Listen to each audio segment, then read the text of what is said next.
Hey YouTube, this is Firewizard23 and welcome back to Dr. Cranium's Lab on Let's Play Quest for Glory 4. Let's talk about science. Ah, yes, science. I'm glad you asked. Science is the process of systematically increasing our knowledge of the world through observation and experiment. Unfortunately, some of the townspeople here seem to have no concept of the wonders of science. Some of them even claim my little inventions are magical. Such poppycock. There's no such thing as magic. Still, the townspeople insisted that I should be able to use my magic to cure wounds and sickness. I told them that I am a scientist, not a doctor, but they wouldn't listen. I had little choice but to concoct some simple elixirs. They were childishly pleased. Science is really so simple once you understand it. Okay, let's ask him about... He's got different ideas of potions. Things about he's got different potions we can ask him about. Let's ask about stamina potions. If you want to improve your stamina, then you should make sure you eat a healthy diet from all the different food groups and get plenty of aerobic exercise. That is science. So basically there are no stamina potions in this game. How about healing potions? Oh, you must mean my patented healing drink. You may have my last one. Thanks. Unfortunately, I have forgotten the formula for its main ingredient. If you can help me remember it, I will be able to make some more healing drinks, although the work is very time-consuming. And this is the game's copy protection. I have the original manual I got for the anthology version somewhere in my... Well, you've seen my room. I mean, I don't really have that much clutter. But all we have to do here is just enter in the different symbols. We have Earth. I pulled up another copy. Fire. Pizza. Pizza's the fifth element, remember? Earth. And fire. Thank you. With that information, I'm sure I shall be able to create some sensational scientific solutions. How about poison cure potions? Oh, you must mean my new universal poison antidote.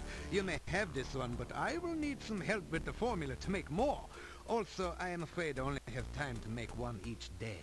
And that is also true for the healing potions. You can only make one of them every day, but you can always go back and grab one every day. Wind, fire, earth. Wind and earth. And that's it. Thank you. With that information, I'm sure I shall be able to create some sensational scientific solutions. Okay. How about empty flasks? You ask Dr. Cranium if he can spare an empty flask for specimen collection. Of course. I am always delighted to assist scientific research of any kind, and I have plenty of flasks. You have this one. And we can ask actually for as many flasks as we want, but every time we use one of the potions he's giving us, we're going to get that flask to use anyway, so don't worry about that. How about what's experimentation? Experiments are the meat and drink of science. First, you must come up with a hypothesis based on your understanding of the scientific elements. Then perform an experiment to test the hypothesis. Afterwards, you have a pizza. Nice. What are the scientific elements? Earth is for solidity and stability. Air gives freedom and movement. Fire provides power and energy. Water, fluidity, and life. Pizza, of course, is the most important element of all. Pizza represents the essence of well-roundedness and regaining strength. Most importantly, you can have it delivered in under half an hour in most areas. Nice. What's a hypothesis? A hypothesis is a scientific guess. One predicts the result of an operation, performs an experiment to test the prediction, then has a pizza to celebrate the result. It is very important to stay flexible, however. Sometimes the experiment may give a different result than predicted by the hypothesis. Since real scientists don't like to make mistakes, we always write the hypothesis in pencil. And pizza? Pizza is a crucial ingredient in many scientific formulae. There is a nearly infinite variation in its effects, depending on whether one starts with pepperoni, mushrooms, artichokes, or plain cheese. One should always order extra pizza in case the experiment requires additional materials. Besides, science is hungry work. Okay. Going back. Who is Igor? Igor is the grave digger and tombstone carver. The business has been slow lately, perhaps because there are very few people left in town. So Igor sometimes comes in to help me with my work. What is Igor's business? Igor has had less work of late. The forest is just as dangerous, but there aren't very many people left in town who are stupid enough to go out there at night, you know. I like to think of it as a sort of evolution in action. Must believe in Darwinism. Gravestones? Igor is carving out quite a niche for himself in the gravestone business. You might say he is well on his way to becoming a rock star. Then again, you might not. The cemetery. Oh, we haven't heard about the cemetery. What is that? The cemetery is outside of town to the east. It has proven a fruitful source of materials for my experiments. What? There are also some interesting and cryptic puzzles to be solved there. You use the... Ew. Ew. Ew. Ew. What's the fluid? Essential etheric fluid is an important ingredient in my formula for reanimating dead bodies. It contains the essence of the element of water, the most important ingredient in life science. What is... how about your laboratory? This laboratory is where I perform some of my most important research. Lately, I have been trying to bring life back to a dead body and to brew the perfect cup of tea. That cup of tea thing, by the way, that's a Hitchhiker's Guide to the Galaxy reference. Reanimating the dead is just another day's work in the life of a scientist. Even science cannot bring a person back right the way they were, but one can use scientific principles to restore the semblance of life and energy to formerly dead flesh. How about the perfect cup of tea? The one alchemical combination that I have thus far been unable to fully analyze is that of a good cup of tea. I'm sure there must be a way to duplicate the effects of nature, but the results have not been promising so far. Perhaps you would like a cup of spearmint and beefsteak tea? I thought not. This is even harder than rehydration, absorption, and reviving dead tissue. How about research? Research is the heart and soul of science. Without constant experimentation to prove or disprove one's hypotheses, the scientist is left trying to solve the world's problems by guesswork. That is hardly the most efficient way to achieve results.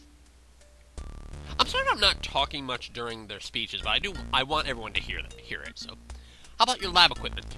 I try to maintain a modest selection of useful experimental equipment in my simple laboratory. Unfortunately, it has become very difficult to obtain the most modern scientific accessories since the road out of the valley became closed by the swamp. Okay, going back. How about... Are you a mad scientist? Mad? Mad?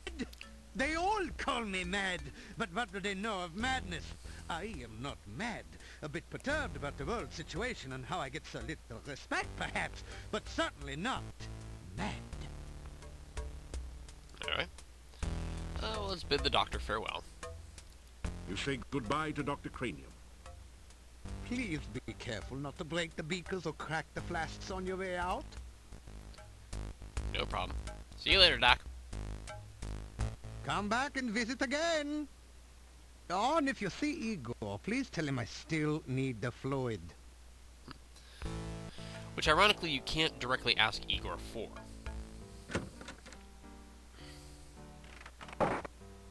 Alright, let's head back to the monastery. No, you know what, we'll skip the monastery for now. Let's head back out of town. Well, there are flowers here. Let's pick some flowers. We might need them later. You pick some flowers and put them away. Good. What time of the day is it right now? It's about midday. Let's go out to adventure! Ah, epicness. Do, do, do, do, do, do, do, do, do, do, do, do, do, do, do, do, do. Yeah. Let's save it right here as start of adventure. And what better way to start than to find some hidden treasure? You find 5 crowns that someone hid in the hollow stump. They're covered with mold and dirt, and have Is obviously that the been proper way to long spell since mold? forgotten. M-O-U-L-D? I thought it was M-O-L-D. Unless that's another way to spell mold. Alright, so we're in town. They mentioned the castle was to the west. Let's check out the castle. Gotta be an awesome place. At least I think somebody mentioned it. Do-do-do-do-do, it should be right up here. See, there's kind of an old bridge right there. Here we are. The castle. A heavy gate blocks the way to the winding road. Far in the distance, you can see a majestic castle. Welcome to Moldavia. It's nice to have some fresh blood around here. We so seldom see strangers. Ugh, he's kind of creepy looking, but guess he's the gate guard. Let's greet the gatekeeper. It is so difficult to get past the swamp which blocks the pass to and from the valley. We haven't had a stranger here since the rains created the swamp several years ago. Let's tell about ourselves. You've obviously done quite a lot for one person. It will be interesting to see what you do around here. Alright, let's talk to this gatekeeper. What is your name, sir? I am Boris Stovich. Funny. Olga mentioned her husband was named Boris, and her last name is Stovich. What about the castle? This is the castle of the Boyars, the title of the rulers of Moldavia. It once belonged to the Borgov family for generations, but the last Borgov has been dead for many, many years. About Mordavia. Moldavia is the name of this valley and of the town. Even the inn is called the Hotel Moldavia. The name means Dark Valley. The Borgov family? The heads of the Borgov family were the Boyars of Moldavia for ages. The last Borgov disappeared at the time of darkness. No one knows what became of him. Alright. What is the time of darkness? It is bad luck to even speak of the time of darkness. Moldavia was So a you're not even safe trying. and lovely land before that Face isn't moving. time. Much has changed since then, and for the worse. I think the time of darkness is probably the battles with the Chernobyl cult that Piotr was talking about in the adventure book. Boyar? Boyars are rather like barons of other lands. They own the castle and protect everyone within their domain. Though the question does remain, who lives there now? I'm not certain who all lives in the castle. I so seldom see anyone from there. There's the master, of course. Then there's the strange foreigner. There's also the master's daughter, I believe, and some rather strange guards. Beyond that, I really can't say. So there seems to be at least a set of individuals who live there. Who is this daughter? I haven't actually seen the daughter, but I know the master is quite proud of her. Okay, and who is the master? The master desires privacy, and I respect that wish. As I always say, the will of the master is the shall of the servant.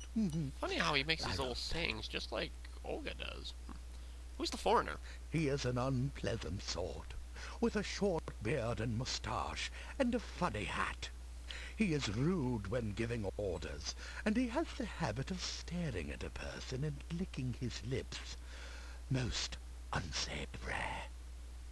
And the guards? I have only caught glimpses of them occasionally, but I don't think they are quite human. No matter.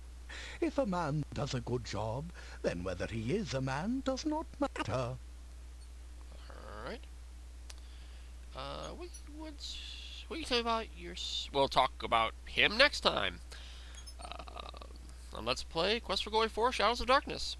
Take care and bye-bye for now, everybody.